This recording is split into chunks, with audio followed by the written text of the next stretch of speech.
আমরা কয়েকজন সাহাবী মুহাম্মদ সাল্লাল্লাহু আলাইহি সাল্লামের সাথে আবওয়া এবং জুহফা নামক জায়গার মধ্যবর্তী স্থান দিয়ে যাচ্ছিলাম। মনে করেন এইদিকে আবওয়া জায়গা, এই জায়গাটা হচ্ছে জুহফা। এই মধ্যবর্তী জায়গা দিয়ে মুহাম্মদ এবং তার সাহাবীগণ যাচ্ছিলেন।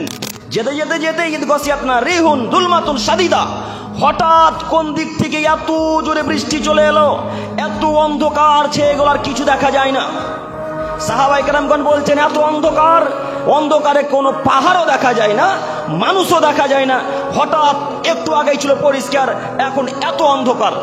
যখনই অন্ধকার ছেয়ে এলো, যখনই বিপদ নেমে আসলো, ফাজাল রাসূলুল্লাহ সাল্লাল্লাহু আলাইহি সাল্লাম আউযু বিরাব্বিল ফালাক আউযু বিরাব্বিন নাস। উকবা বলছেন এই বিপদ যখন আমাদের উপর চেপে গেল, তখন আমি দেখছি মুহাম্মদ সাল্লাল্লাহু আলাইহি সাল্লাম সূরা ফালাক আর সূরা নাস পাঠ করছেন।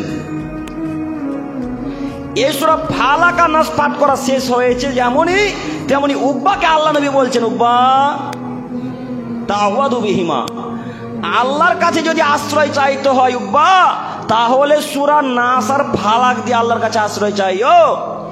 ফামা তাওয়াদুহুমা মুতাআব্বিদুন মিসলিহিমা, কেননা আশ্রয় চাওয়ার জন্য সূরা নাস আর ফালাকের চাইতে বড় কিছু আর কিছুই নেই। আল্লাহু আকবার, বুঝতে পারেননি? আল্লাহ নবী বলছেন উকবা, যে কোনো বিপদে যদি পড়ো, যতই বড় বিপদ হোক না কেন, যখনই বিপদে পড়বে সঙ্গে সঙ্গে সূরা ফালাক আর সূরা নাস পাঠ করো। যেমনই তুমি সূরা ফালাক আর নাস পাঠ করবে, আল্লাহ তোমাকে বিপদ থেকে রক্ষা করবেন। আল্লাহ নবী বলছেন সূরা ফালাক আর সূরা নাস বিপদ চাওয়ার জন্য এত বড় কোন সূরা আছে আর আমার জানা নেই।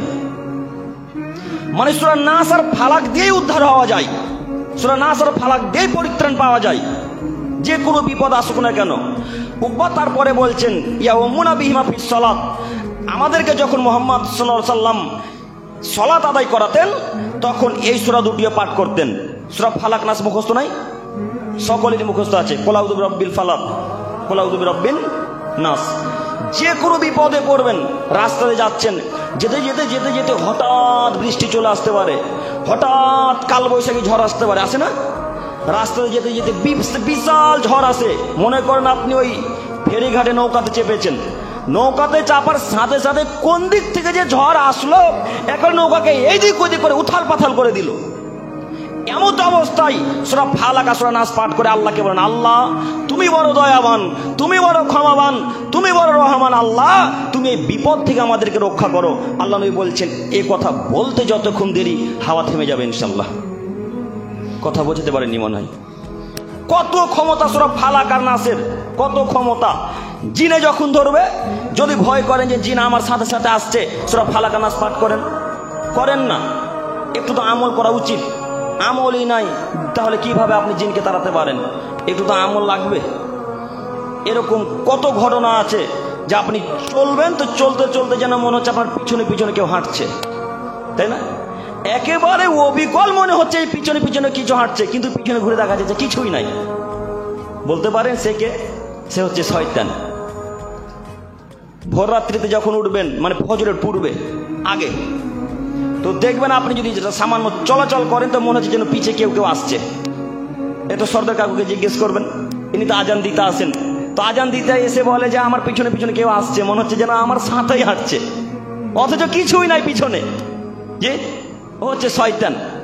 তো যখনই এরকম কিছু আসবে, সন্দেহ জাগবে, তখন সূরা ফালাক আর সূরা নাস পাঠ করবেন, ইনশাআল্লাহ বিপদ থেকে রক্ষা করবেন আল্লাহ তাআলা। মনে থাকবে না ইনশাআল্লাহ? যে কোনো মূল্যে পাঠ করেন, বিপদ থেকে রক্ষা পাবেনই, এ কথা মুহাম্মদ সাল্লাল্লাহু আলাইহি সাল্লাম বলছেন। কাজেই আপনাকে আমি অনুরোধ করে বলছি, রাস্তাতে যেতে যেতে যখন তুফান চলে আসলো, রাস্তাতে যেতে যেতে বৃষ্টি চলে এলো, সঙ্গে সঙ্গে আল্লাহকে বলেন কুল আউযু বিরাব্বিল ফালাক, কুল আউযু বিরাব্বিন নাস। এই বিপদ থেকে রক্ষা করবেন কে? আল্লাহ। মনে থাকবে ইনশাআল্লাহ?